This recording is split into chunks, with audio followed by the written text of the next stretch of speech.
This is Rick Rowe for the Vancouver Natural Resources Investment Symposium 2021 virtual edition. Today, I'm absolutely delighted to welcome a longtime friend of the conference, Mr. Andy Schectman from Miles Franklin Precious Metals. Andy, thank you for your support of the conference over the years, and thank you for attending this year's event. I wouldn't miss it for the world, Rick. I appreciate so much. It's quite an honor to be here, actually, and I'm only saddened slightly that we're not going to be able to do it in person, and very much look forward to seeing all of you and all of our friends in Vancouver next year. So, again, thanks for having me. It's a delight to be here. Pleasure. We've had a lot of coin and bullion dealers at the conference over the years, and I'm delighted to say we have never, at least in my experience, had any complaints about your service. So let's begin briefly by having you describe the business of Miles Franklin and how it is that you believe that you can help our attendees with their precious metals portfolios. Well, right from the get-go, one of the promises that, well, I don't know if I ever made this verbally to you or not, but I can tell you that I look at the attendees and the clients of Sprott in a different light than I do all of my other obligations and clients here at Miles Franklin. And I personally handle and work with every single one of them that comes to our office. And it's something that I hold with the utmost of seriousness and look to personally welcome and answer everybody's question that comes from a Sprott referral. I have made a promise to all of the people that I talk to from Sprott that we will make sure that your clients are getting the finest prices in the industry, no questions asked, the best personal service in the industry, my own personal attention, and that's really the best that I can offer in the respect that I treat them as if they're family and as if they're friends, and just not pull any punches. Having any opportunity to be associated with your firm and your clients is something I think is an opportunity. So I take it very seriously, and any of the attendees who would like to take me up on that, I certainly welcome you to reach out to me directly. We'll be guaranteed the best price in North America and my own personal service 7 days a week. And to be clear, this is mostly bullion and bullion coins and some semi-numismatic product rather than rare numismatic coins. Is that correct? It is. I mean, I have access to the rare stuff, and which would represent a very, very tiny portion of the business that we do. We are one of only 27 United States Mint authorized resellers in the world. We have worldwide exclusives around North America with Brinks, both in Canada and in the United States. So we work very, very closely with the Royal Canadian Mint. We're also very close with the Perth Mint in Australia, the Austrian Mint, and also the South African Mint. We work with all of the primary major mints. So yeah, as far as what our primary focus is, it's going to be bullion and bullion related items. I've always really followed the writings, and I'm sure you have to an extent too, throughout your past, of Richard Russell. I know you know who he was, and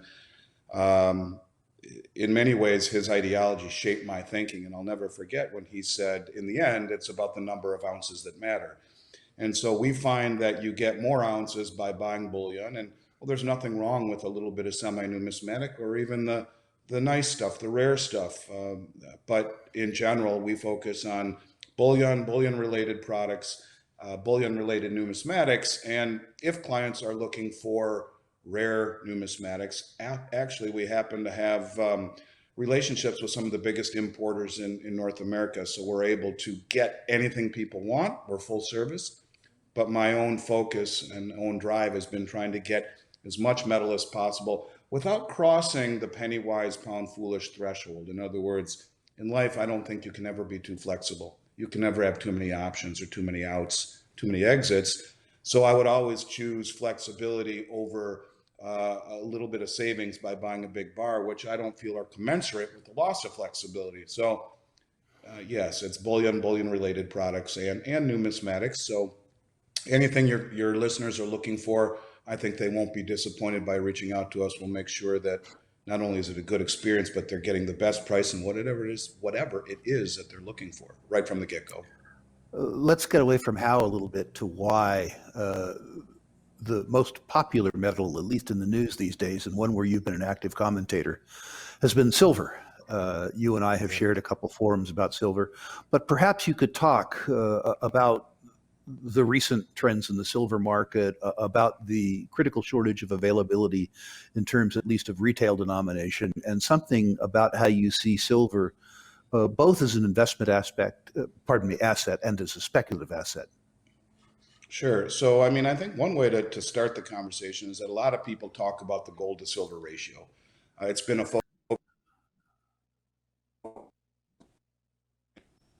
friend of ours, Rick, Keith Newmeyer. I asked Keith this question. This was last December when he and I did an interview together. And the ratio was somewhere in the neighborhood of 85 to 1. And I said, Keith, could you please tell me what you think and tell our listeners what you think about the gold to silver ratio? And he said, you know, Andy, I think less about the gold to silver ratio and more about the mining ratio. I said, well, what's that, Keith? And he says, well, the mining ratio is how much is coming out of the ground. And he says, what we're pulling out of the ground right now globally is 8 to 1. Now I see he's revised that even down to 7 to 1. So when you look at a ratio at back then at 85 to 1, my comment to him was, well, how long do you think it stays that way, Keith? Does it regress to its natural mean?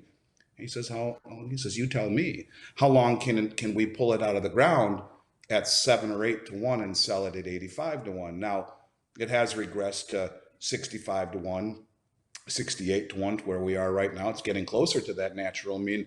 But I guess the point I'd like to make here is that silver is a depleted asset. It's coming out of the ground and it's at an 8 to 1, 7 to 1 ratio, yet priced 7 or 8 times that. And it's becoming harder to find, and more uses are popping up every day in a digital world, in a world that's moving green, and an area that I've been talking a lot about as it relates to silver and its industrial uses being the new Chinese Belt Road and Rail Initiative, which is the largest infrastructure project ever attempted in human history, which is connecting 70% of human population between Asia and Africa. The need for silver in a digital world is extreme, on top of the fact that most of these contracts are all settling in the Chinese digital yuan, which here again underscores, in my opinion, the necessity of looking to precious metals.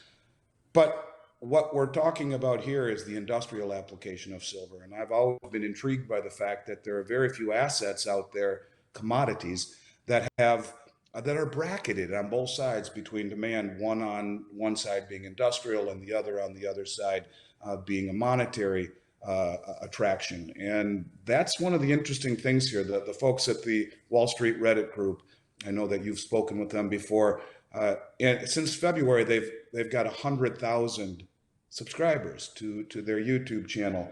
We are seeing in this industry, anyway, an awakening globally about the monetary aspects of silver, a depleted asset that has massive uses industrially, but also really has big applications on the investment and monetary side. And, the U.S. Mint came out last week, although they did somewhat clarify the statement here just yesterday by saying there's a global silver shortage. Well, yesterday they came out and said, well, it's not really global. It's just silver blanks here in the United States. There's a shortage of it. But I'll simply say this to you, Rick.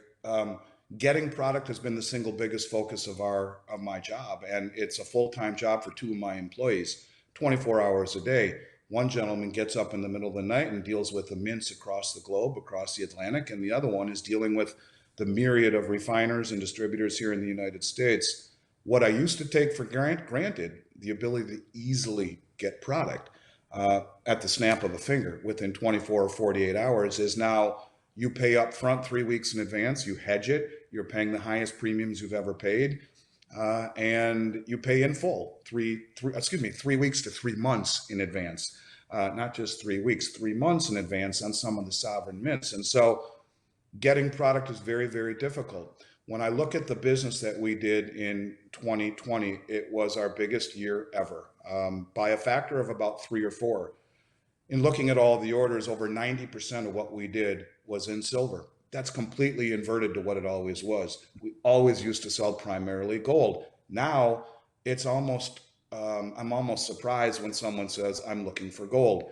I'll simply tell you that the drive, the demand for silver in this industry is nowhere near commensurate with the price right now, anyway. And you would look at this crazy demand and how hard it is to get it and think the price would be much, much higher. One other thing I'd like to mention, and I look at the movements of the biggest money in the world, and one of the things that I've noticed over the last year and a half is the amount of deliveries off of COMEX. And you're seeing this third group of reportables called the others, which are supposedly family offices and sovereign wealth funds that are taking massive deliveries off of COMEX. So when I see the most well-funded and influential private investors in the world standing for delivery, which is very 300 ounces were delivered off of COMEX. That's 7, 8, 9, 10 years worth of deliveries in a normal market. And here we are over the first 2 delivery months, March and May, and it's somewhere in the neighborhood of 150 million ounces that have been delivered on COMEX. These are massive, massive numbers, and unlike anything I've ever seen. I put it all together and I look at silver, in my mind, as one of the most undervalued assets on the planet, and quite frankly, the buying opportunity of a generation. And I say that to you because it is depleted in nature. It is massively accumulated industrially. It is now massively being accumulated monetarily. And then you have the sophisticated private investors, big money, taking delivery. Putting it all together, to me, it just seems like a great place to park some of your money right now. Andy, talking to the younger audience, which you and I lately have delighted in doing, in the brief time we have left, when you address this audience, either today or historically in terms of talking to them and clients, do you think that the younger audience gets the investment and insurance implications of silver, or do you think that they're more speculatively inclined around things like short squeezes? And do you have any advice stemming from that? That's a great question, Rick, and that just goes to show why you are who you are, and that's exactly it. Most of them were attracted to the money, to the speculative investment, to the short squeeze. And I try, in fact, in most of the interviews I do with Wall Street, I try to let them know that that's not the way that I would look at it. I look at silver as wealth and gold as wealth, and wealth accumulation and paying yourself first, in savings. I think back to when I was 19 years old, when I started in this industry with my father 31 years ago. And the only rule my father said to me when I started Miles Franklin with him, there was only one. He said, "You'll buy something every 2 weeks or I'll fire you." I said, "Dad, I can deal with that. If that's the only rule, that's cool."